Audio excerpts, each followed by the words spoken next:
This video wasn't even supposed to be about Calamity. I was watching Opem stream, saw something cool happen in his defect run, and asked if I could make a video about it. Yay or nay? Oh, sure, dude. You can take whatever you want. I mean, you probably expected this answer from me because I'm like a big fan, but you know, take whatever you want, dude. Then I went to record the VOD and took a little peek at the Regent run for me, and I see Calamity in his deck. Now when Opum does something strange, I sit up a little straighter in my chair because Opum's not really a memer when he plays. Like, he's an incredible player, he wins so much, and so if he's doing something, it's a strong thing to do. And if he's doing something that I find weird, that means it's time for me to reevaluate my worldview. Now, I don't actually have much first-hand experience with Calamity. Even when I randomly generate it, I tend to not play it, but what I do have experience with is Dead Branch Corruption. Corruption makes your skills exhaust and cost nothing, and Dead Branch makes a random card whenever you exhaust a card. This was one of the most powerful Spire 1 combos, and it was also a dopamine factory. Whenever you generated a random skill, you got the good chemicals, and when you got an attack, you got the bad chemicals. I spent years hoping not to roll random attacks, so why would I pay 3 energy for the privilege to do so? Or worse, do what Opum did and pay gold to put it in my deck. If you haven't watched Opum, he's so funny, but he also like micro punts constantly in kind of a too cool for school way, and then goes on to just easily win the run anyways in a way that makes me feel very inferior. And here he shows that Calamity has a bit of a learning curve. Could technically draw Cloak and Cry, but usually not. Wait, oh, I forgot I had Calamity. Oh, that was really smart. Minus 60 million damage? I don't want to be small. Order. Calamity plus Pillar of Creation solves his offense and defense, and eventually Opum locks in and controls the run. Dang. Why is it alive? It's weird. Oh! I knew that. I was testing the chat to see if they also remembered that I had that relic, and you all failed because you're failures, so I'm disappointed in you. Now obviously Calamity can be very strong when every attack generates you at least 7 block. I say at least 7 because your attacks can generate more attacks, and those attacks can generate statuses, and you get it. Cool, eyes opened. Calamity can be very strong on Regent. But what about on characters that don't have card creation synergy?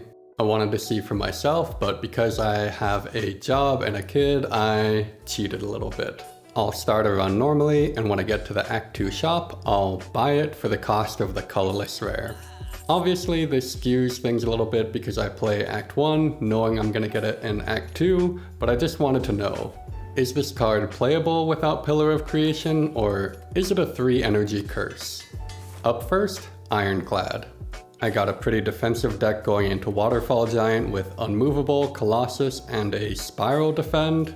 And despite Regal Pillow calling my name, I take a page out of Knave Greed's book and greed an upgrade. My game plan is to use Stable Serum to line up Colossus, Bloodletting, and Uppercut on the bomb turn. Apparently, Stable Serum now retains your hand for 2 turns, which there was no way of knowing. And after some scary math, I decide I'm not dead.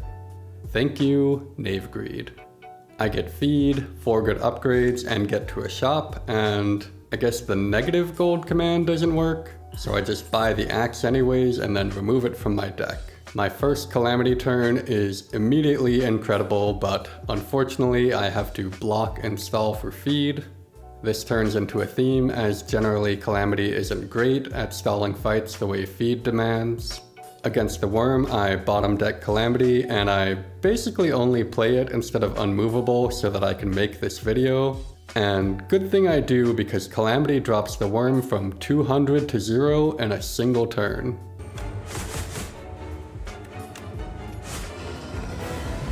I pathed for Act 3 while completely forgetting about Lantern Key. I got to the bosses and Calamity took out half of Aeon Glass's life bar in a single turn. I don't even think I played this turn correctly, but it was just too much output. And more my deck was feeling like a wet noodle without Calamity, but with Calamity, it would do this. But I had to know, was this a one-time fluke, or could this be done again on another character? Up next, Silent? I know, I just made a video about how I don't play Silent, but you guys told me to check my ego, pal, so I'm checking my ego and playing Silent. The other comment that stuck with me is that maybe I'm pushing Sly too hard. So I'm not taking Sly. Not taking Sly. Not taking these Sly cards. I'll even take a Snakebite, which between you and me was not that great and mostly limited my hand size, and I'm not taking Sly. Now, I know Wraith form was there, and I guess I haven't suffered complete ego death because I still don't really like it, and it's not even a good spot for Pandora's Box because I have Strike Dummy, but whatever. Once again, we buy the colorless rare and replace it with Calamity. Oops, didn't really want to trigger Book of 5 Rings there, but it's too much hassle to fix it. I get Calamity into play, the enemy has 37 block, let's see what it can do. And I know this wastes a turn, sorry again me, but I'm actually having so much fun spamming silent cards. Calamity was also good against the Bull Bugs, and the game tries to get me to play Sly again. Against the Entomancer, Calamity gave me Grand Finale with 10 cards left in my deck. Entomancer gives me an After Image, and I get a random finisher to finish off the Toad. I generate a dash to solve block against the Dorito, and then get this crazy turn 4.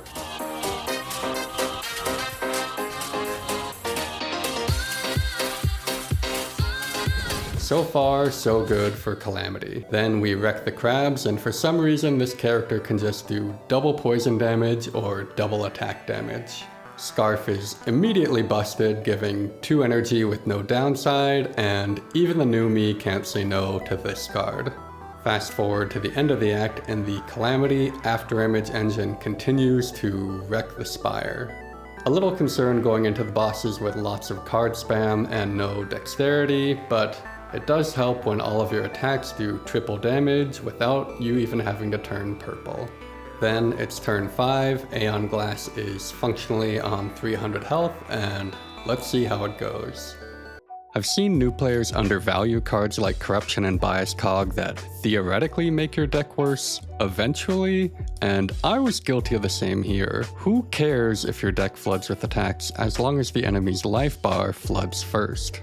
So I guess the lesson is, if you want to win at Spire, ask yourself, what would Opum do?